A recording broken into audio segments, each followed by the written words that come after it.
தேவனுடைய பிள்ளைகளே, இயேசு கிறிஸ்துவின் நாமத்தில் உங்களுக்கு வாழ்த்துக்களை சொல்லுகிறேன். எல்லாரும் சேர்ந்து கர்த்தரை துதிக்கலாமா?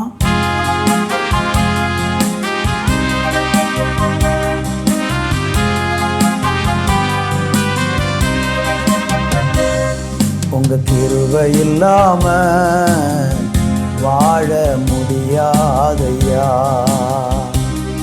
உங்க கிருபை இல்லாம வாழ தெரியாதையா. நான் நிற்பதும் உங்க கிருபைதான், நான் நிற்பதும் உங்க கிருபைதான், நான் நிற்பதும் நிலைப்பதும் உங்க கிருபைதானப்பா. உங்க கிருபை இல்லாம வாழ முடியாதையா, உங்க கிருபை இல்லாம வாழ தெரியாதையா. காலை எழுந்தவுடன் புது கிருபை தாங்குது, வாழ்நாள் முழுவதும் மகிழ்ச்சிக்குள்ளே நடத்துது. காலை எழுந்தவுடன் புது கிருபை தாங்குது, வாழ்நாள் முழுவதும் மகிழ்ச்சிக்குள்ளே நடத்துது. நிர்மூலமாகாமலே இதுவரை காத்தீரையா, பலவீன நேரங்களில் உன் கிருபை தாங்கினதையா. என் கோட்டை என் துருகம் நான் நம்பும் கேடகம் நீரே, என் கோட்டை என் துருகம் நான் நம்பும் கேடகம் நீரே. உங்க கிருபை இல்லாம வாழ முடியாதையா, உங்க கிருபை இல்லாம வாழ தெரியாதையா. நான் நிற்பதும் உங்க கிருபைதான், நான் நிற்பதும் உங்க கிருபைதான், நான் நிற்பதும் நிலைப்பதும் உங்க கிருபைதானப்பா. உங்க கிருபை இல்லாம வாழ முடியாதையா, உங்க கிருபை இல்லாம வாழ தெரியாதையா.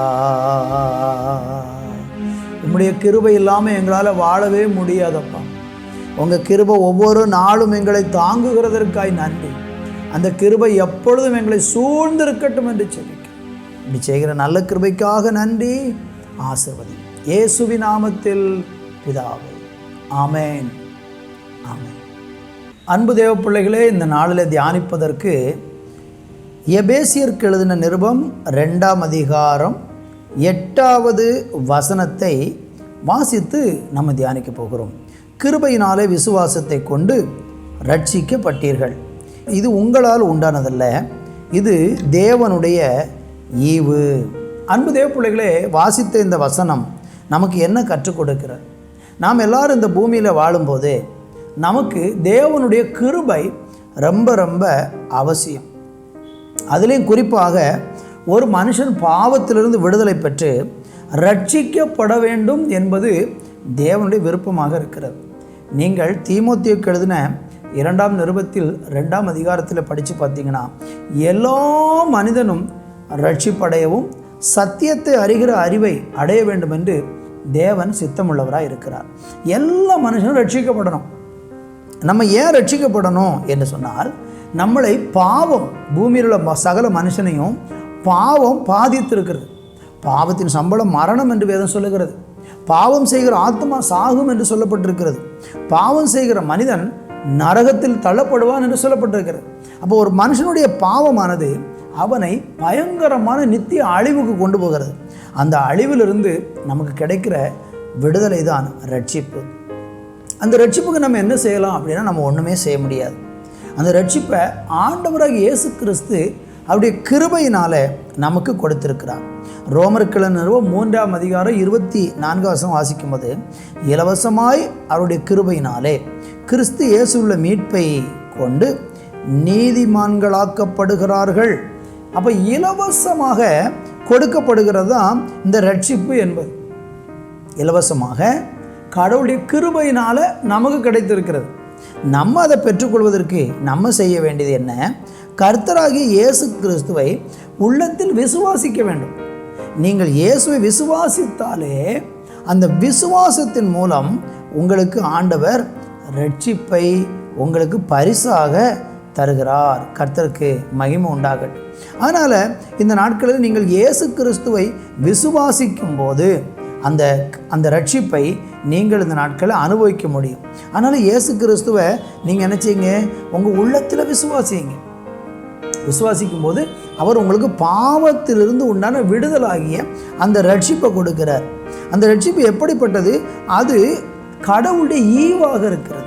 கடவுள் ரொம்ப இரக்கத்தோடு கூட உங்களுக்கும் எனக்கும் அவரை விசுவாசிக்கிறவங்களுக்கு ஆண்டவர் அதை தருகிறார்.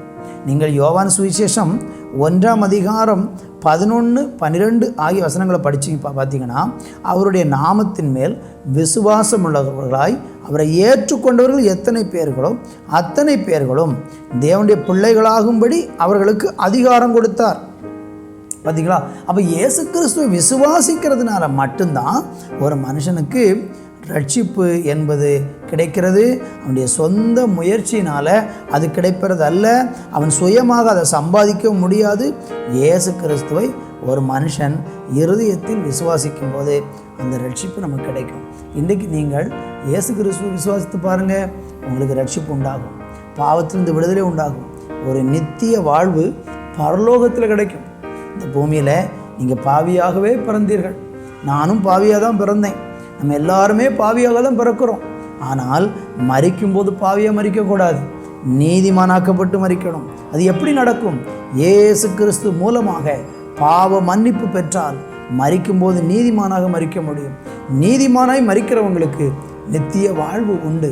எனவே உங்களுடைய பாவங்களுக்காக சிலுவையில் இரத்தம் சிந்தி மரித்து உங்களை மீட்க வந்த இயேசுவை இன்றைக்கு உங்களுடைய ஆண்டவரும் இரட்சகருமாய் ஏற்றுக்கொண்டு அந்த மீட்பையும் பாவ மன்னிப்பை பெற்றுக்கொள்ளுங்கள்.